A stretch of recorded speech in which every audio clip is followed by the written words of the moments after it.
Judges 6. Gideon. The Israelites did evil in the eyes of the Lord, and for 7 years he gave them into the hands of the Midianites. Because the power of Midian was so oppressive, the Israelites prepared shelters for themselves in mountain clefts, caves, and strongholds. Whenever the Israelites planted their crops, the Midianites, Amalekites, and other eastern peoples invaded the country. They camped on the land and ruined the crops all the way to Gaza, and did not spare a living thing for Israel, neither sheep nor cattle nor donkeys. They came up with their livestock, and their tents like swarms of locusts. It was impossible to count them, or their camels. They invaded the land to ravage it. Midian so impoverished the Israelites that they cried out to the Lord for help. When the Israelites cried out to the Lord because of Midian, he sent them a prophet who said, "This is what the Lord, the God of Israel, says.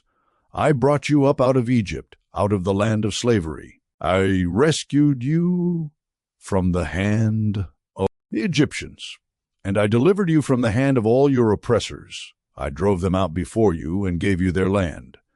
I said to you, I am the Lord your God.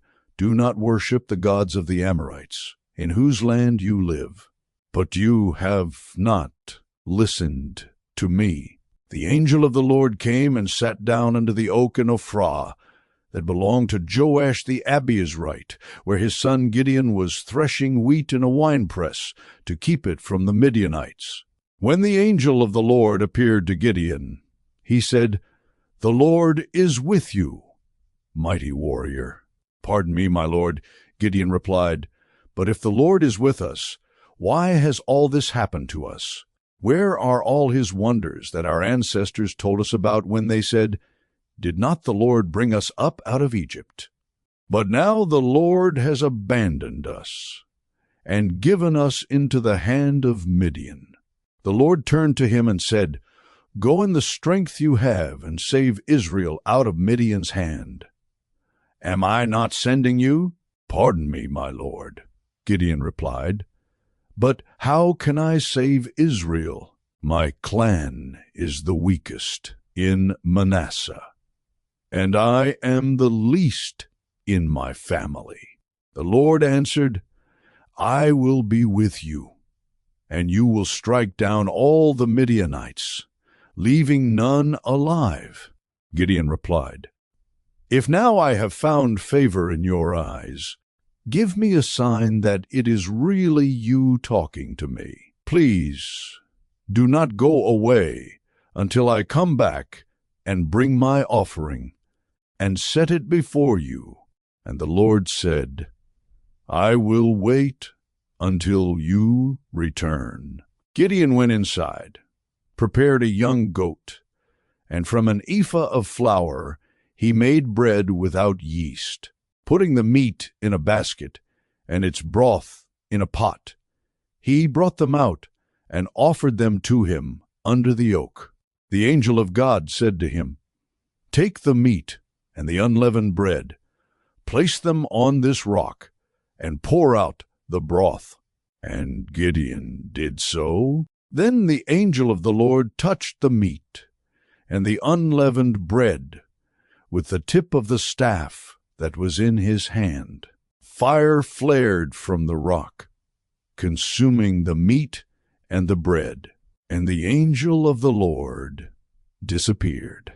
When Gideon realized that it was the angel of the Lord, he exclaimed, "Alas, sovereign Lord, I have seen the angel of the Lord face to face."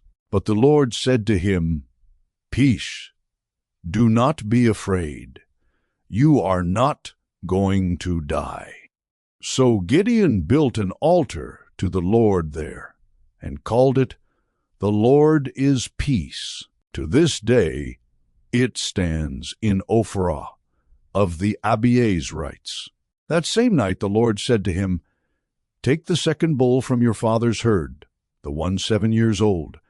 Tear down your father's altar to Baal, and cut down the Asherah pole beside Then build a proper kind of altar to the Lord your God on the top of this height, using the wood of the Asherah pole that you cut down. Offer the second bull as a burnt offering." So Gideon took 10 of his servants and did as the Lord told him.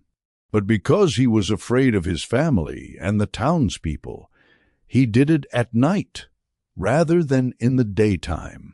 In the morning, when the people of the town got up, there was Baal's altar, demolished, with the Asherah pole beside it cut down, and the second bull sacrificed on the newly built altar. They asked each other, "Who did this?" When they carefully investigated, they were told, "Gideon, son of Joash, did it." The people of the town demanded of Joash, "Bring out your son. He must die, because he has broken down Baal's altar and cut down the Asherah pole beside it." But Joash replied to the hostile crowd around him, "Are you going to plead Baal's cause? Are you trying to save him? Whoever fights for him shall be put to death by morning. If Baal really is a god, he can defend himself when someone breaks down his altar."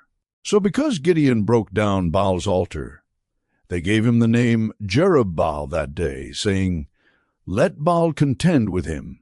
Now all the Midianites, Amalekites, and other eastern peoples joined forces and crossed over the Jordan and camped in the valley of Jezreel. Then the Spirit of the Lord came on Gideon, and he blew a trumpet, summoning the Abizrites to follow him. He sent messengers throughout Manasseh, calling them to arms, and also into Asher, Zebulun, and Naphtali, so that they too went up to meet them.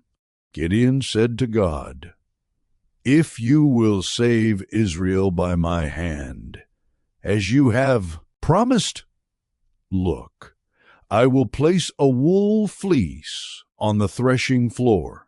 If there is dew only on the fleece, and all the ground is dry, then I will know that you will save Israel by my hand, as you said."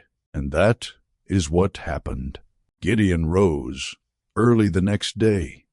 He squeezed the fleece and wrung out the dew, a bowlful of water. Then Gideon said to God, "Do not be angry with me. Let me make just one more request. Allow me one more test with the fleece. But this time make the fleece dry, and let the ground be covered with dew." That night God did so. Only the fleece was dry. All the ground was covered with dew.